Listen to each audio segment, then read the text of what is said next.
토요일 새벽 예배를 하나님 앞에 올려드리겠습니다.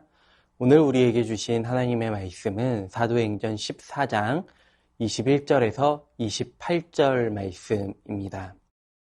복음을 그 성에서 전하여 많은 사람을 제자로 삼고 루스드라와 이고니온과 안디옥으로 돌아가서 제자들의 마음을 굳게 하여 이 믿음에 머물러 있으라 권하고, 또 우리가 하나님의 나라에 들어가려면 많은 환난을 겪어야 할 것이라 하고, 각 교회에서 장로들을 택하여 금식 기도하며 그들이 믿는 주께 그들을 위탁하고, 비시디아 가운데로 지나서 밤빌리아에 이르러 말씀을 버가에서 전하고 아달리아로 내려가서 거기서 배 타고 안디옥에 이르니, 이곳은 두 사도가 이룬 그 일을 위하여 전에 하나님의 은혜에 부탁하던 곳이라. 그들이 이르러 교회를 모아 하나님이 함께 행하신 모든 일과 이방인들에게 믿음의 문을 여신 것을 보고하고 제자들과 함께 오래 있으니라. 아멘. 오늘 본문 21절 말씀에서 바울과 바나바가 더베에서 복음을 전하고 많은 사람을 제자로 삼았다고 말씀합니다. 그리고 이들은 루스드라와 이고니온 그리고 안디옥으로 돌아갔다고 기록하고 있습니다. 여기에서 말하는 안디옥은 비시디아 안디옥입니다. 방금 언급된 이 세 도시 루스드라, 이고니온, 안디옥은 바울과 바나바에게 매우 위험한 지역이었습니다. 왜냐하면 앞선 말씀들을 살펴보시면 바울은 루스드라에서 돌에 맞아 죽을 고비를 넘기고 도망했던 곳입니다. 이고니온 역시 그 지역 사람들이 돌로 쳐 죽이려는 음모를 알게 되어 바울과 바나바는 이 지역에서도 도망 나왔습니다. 또한 비시디아 안디옥에서는 박해를 받고 쫓겨나기도 했습니다. 그러므로 이 두 사도가 이 도시들을 다시 방문한다는 것은 최대한 조용히 그곳을 찾아가 공개적으로 전도 활동을 하는 것이 아니라 이미 복음을 듣고 예수님을 믿는 사람들을 만나서 그들을 격려하고 떠났음을 살펴보게 되는 것입니다. 오늘 본문 22절과 23절 말씀을 보시면 바울과 바나바는 더베에서 복음을 전하고 돌아가는 길에 이 세 도시를 들러서 4가지 일을 했다고 오늘 본문 말씀은 기록하고 있습니다. 먼저 제자들의 마음을 굳게 했습니다. 두려움과 떨림은 그리스도인 주변에 항상 자리 잡고 있는 유혹 중에 하나입니다. 게다가 처음 예수님을 영접한 상황에서 말씀과 믿음으로 양육해 줄 수 있는 지도자가 없을 때, 또한 그들에게 복음을 전했던 바울과 바나바가 생명의 위협을 받으며 쫓겨나거나 도망쳐 나오는 모습을 보았을 때 더욱이 두려움과 이 떨림으로부터 자유로울 수 없을 것입니다. 그러므로 바울과 바나바는 돌아가는 길에 두려워하는 성도들의 마음을 굳게 하는 일이 너무나도 중요했던 것이죠. 두 번째로 믿음에 머물라고 권면합니다. 이 지역에서 사는 사람들은 유대인이 거의 없었기 때문에 이방인 성도들은 하나님을 믿는 믿음에 머물러 산다는 것이 무엇을 의미하는지 쉽게 이해하기 어려웠을 것입니다. 믿음에 머물러 있는 것이 무엇인지에 대한 가장 확실한 가르침은 바로 예수님께서 들려주신 요한복음 15장 말씀 포도나무와 가지 비유일 것입니다. 가지가 포도나무에서 떨어져 나가면 홀로 살 수 없기에 말라 죽는 것처럼 포도나무이신 예수님께 성도된 가지는 붙어 있어야 하는 것이죠. 이것이 바로 믿음에 머물러 있는 것입니다. 혹독한 비바람에도 가지는 포도나무에 붙어 있어야 하는 것처럼 이방인 성도들도 어떠한 어려움 가운데에서도 주님께 붙어 있어야 합니다. 바울은 이러한 내용을 권면했던 것입니다. 세 번째로 하나님 나라에 들어가려면 많은 환난을 겪어야 할 것을 가르쳤습니다. 누가복음 24장 26절 말씀 보시면 그리스도가 이러한 고난을 받고 자기의 영광에 들어가야 할 것이 아니냐 하시고 라고 말씀합니다. 성도의 삶에서는 고난이 없으면 영광도 없다는 것이죠. 오늘 말씀에서 언급되고 있는 이 환난들은 믿음을 지키려는 성도의 삶에서 직접 경험하는 고통을 말합니다. 성도의 삶에는 지금도 고난이 있고 앞으로도 거쳐야 할 최종적인 고난도 있습니다. 그러므로 우리가 하나님 나라에 들어가기까지 믿음을 지키며 살기 위해 이러한 환난, 저러한 환난, 여러 가지 환난들을 겪어야 한다는 것인데 사람이 각자 다른 것처럼 각자가 경험하는 고난도 다르다는 것입니다. 그러나 믿음으로 살되 적당하게 사는 사람에게는 이 고난을 피할 수 있을지도 모르겠습니다. 그러나 분명한 것은 믿음을 지키며 사는 자리에 서 있어야 하며 그 자리에서 믿음을 지키며 살아갈 때에 우리에게 고난이나 환난도 있다는 것을 기억하시면서 인내할 수 있어야 한다는 것입니다. 네 번째는 각 교회에서 장로들을 택했다는 것입니다. 오늘 보면 23절 말씀에서 바울과 바나바는 각 교회에서 장로들을 택하여 금식 기도하며 그들이 믿는 주님께 그들을 위탁했다고 기록하고 있습니다. 예루살렘 교회에서는 이미 장로들을 세웠지만 이방인 교회의 장로를 세우는 것은 이번이 처음입니다. 사도들이 이 교회들을 이끌어갈 장로들을 세움으로써 예루살렘에 있는 유대인을 중심으로 형성된 이 교회와 이 지역에 세워진 이방인 중심으로 세워진 교회들이 이제 동등한 자격과 지위에 서게 됐다는 것입니다. 바울과 바나바가 그들을 장로로 지목했지만 하나님께서 그들을 리더로 택하여 세우시고 그들의 사역을 축복해 주시는 것입니다.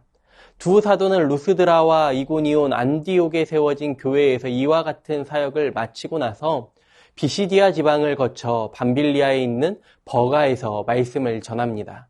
그리고 이탈리아에서 배를 타고 그들을 파송한 수리아 안디옥으로 귀환하게 됩니다.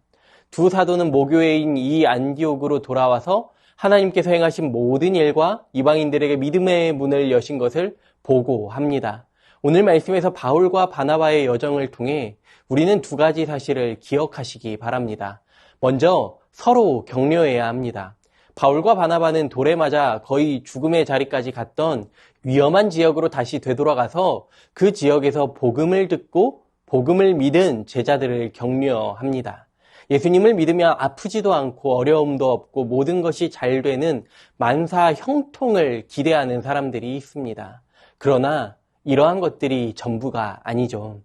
어린 자녀들이 자라가는 과정에서 아무런 어려움을 겪지 않고 자라는 것이 아닙니다. 걷기 시작하면서 넘어지기도 하고 아프기도 하며 성장통을 겪으며 자라가는 것처럼 신앙도 자라가는 과정에서 이러한 일이 있을 수 있다는 것이죠. 또한 믿음을 지키며 살다 보면 여러 가지 핍박과 손해와 억울한 일이 생길 때도 있습니다. 이때 혼자서 견디는 것이 아니라 부모가 자라가는 자녀들을 돌보고 양육하고 세워주는 것처럼 교회도 서로 격려하고 기도하며 하나님 나라 갈 때까지 함께 세워가야 하는 것입니다. 이것이 우리 교회가 걸어가야 하는 길입니다. 우리 모두가 믿음을 끝까지 포기하지 않도록 서로 격려하며 세워주는 새순교회 되시기를 소망합니다. 두 번째는 하나님의 일하심을 기대해야 합니다. 오늘 본문 26절과 27절 말씀을 보시면 이 두 사도는 모교회인 안디옥으로 돌아와서 하나님께서 행하신 모든 일과 이방인들에게 믿음의 문을 여신 것을 보고합니다. 그들은 전도 여행의 결과를 두 가지 내용으로 분류하여 보고했는데 먼저 그들이 일할 때 하나님께서 함께 하셨다는 것과 하나님께서 이방인들에게도 믿음의 문을 여셨다는 것이죠. 환난 중에도 복음은 막히지 않았습니다. 그 이유는 바울과 바나바가 복음을 위해 일을 할 때 하나님께서 함께 하셨기 때문입니다. 또한 모든 사역 가운데 하나님께서 도와주셨기 때문입니다. 우리도 주님을 위해 일하고 복음을 위해 일할 때 다른 것이 아니라 오직 하나님께 소망을 두시기를 원합니다. 오늘 우리 삶 속에서 바울과 바나바의 고백이 오늘 우리의 삶의 고백이 되기를 원합니다. 주님의 모습을 닮아 함께 세워가는 교회의 공동체, 주님의 영광을 고백하는 교회의 공동체가 되시기를 이 시간 간절히 소망합니다. 주신 말씀 기억하시면서 함께 기도하겠습니다. 서로 격려하는 교회 공동체 되게 하여 주시옵소서. 하나님의 일하심을 기대하는 교회 공동체 되게 하여 주시옵소서. 주님의 영광이 나타나며 그 영광을 고백하는 교회 공동체 되게 하여 주시옵소서. 주신 말씀 기억하시면서 함께 기도하겠습니다.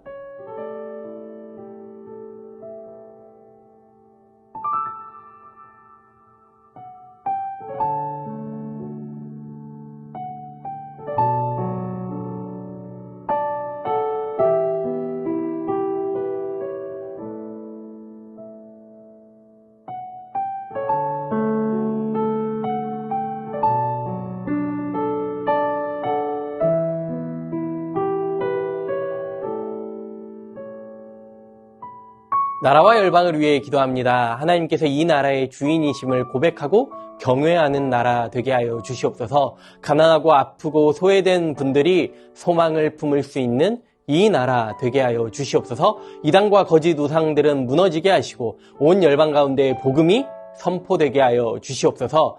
나라와 열방을 위해 기도하겠습니다.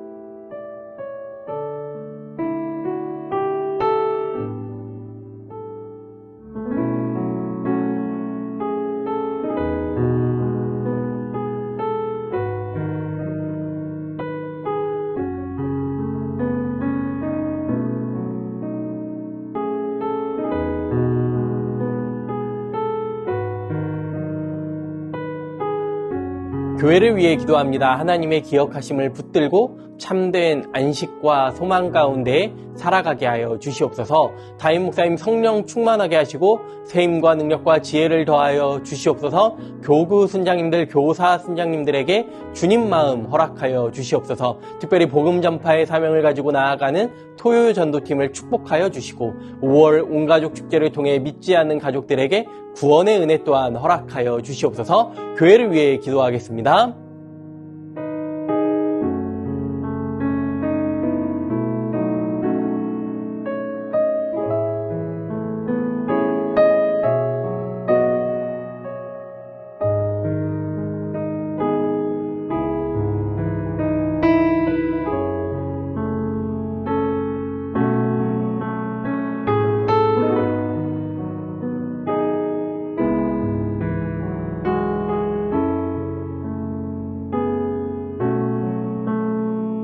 마지막으로 선교사님과 환우분들을 위해 기도합니다. 오늘은 K국의 연미족 정부웅 선교사님을 위해 기도하실 때에 만나고 있고 기도하고 있는 영혼들이 예수님을 믿고 성령 충만하게 하여 주시옵소서. 7월과 8월 비전 트립팀이 방문할 예정인데 오시는 분들과 맞이하는 가족 모두 영육간에 강건하고 주님의 임재와 영광을 바라보게 하여 주시옵소서. 환우분들을 위해 기도합니다. 김경삼 집사님, 김춘행 권사님의 사위, 배정희 선교사님 뇌종양 제거와 뇌출혈을 막는 수술 이후 경과를 지켜보고 있습니다. 모든 과정과 결과를 주님께서 주관하여 주시고 후유증 없이 회복되게 하여 주시옵소서. 문금숙 권사님 림프암으로 4주에 1회, 2일에 걸쳐 항암을 진행하고 계십니다. 깨끗하게 치료받고 회복되게 하여 주시옵소서. 정기섭 집사님 큰 사고 이후 후유증 없이 잘 회복되게 하여 주시옵소서.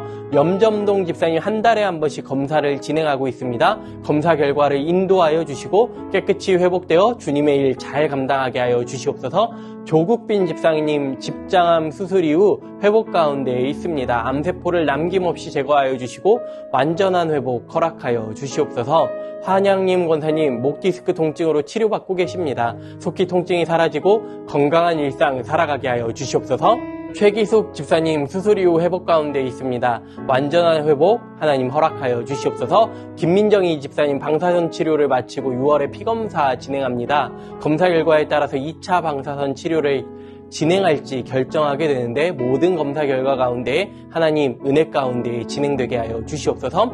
이정희 집사님 담도암 수술 이후 회복 가운데 있습니다. 완치까지 선하게 인도하여 주시옵소서. 이용님 성도님 등에 생긴 종양 치료를 위해 항암 가운데 있습니다. 기존 치료제에 내성이 생겨 치료제를 변경한 후에 부작용으로 체력이 떨어지고 불면증으로 어려움 가운데 계십니다. 부작용 없게 하시고 완치까지 인도하여 주시옵소서. 권호승 권사님 계속되는 항암 가운데 잘 견뎌낼 수 있도록 체력 주시고 깨끗하게 회복시켜 주셔서 항암 없이 회복될 수 있게 하여 주시옵소서.